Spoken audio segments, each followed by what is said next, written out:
கண்ணனவன் ரொம்ப ரொம்ப சின்னவனா சுவாமி சின்ன சின்ன முருகைய சிங்கார முருகைய கொஞ்சி கொஞ்சி தமிழ் பேசும் செந்தில்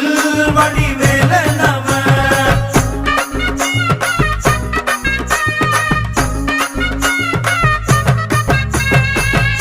தமிழ் செல்வன் என்பார் சத்குணசீலன் என்பார் மயூர வாகனன் என்பார்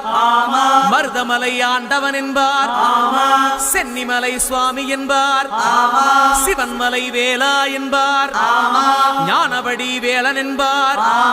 வேலாயுத சுவாமி என்பார் தேவாதி தேவன் என்பார் ஸ்கந்த குரு என்பார் அவ்வையிடம் ஆசி பெற்றவனாம் அப்பனுக்கே பாடம் சொன்னவனா கார்த்திகை பெண்ணிடம் வளர்ந்தவனா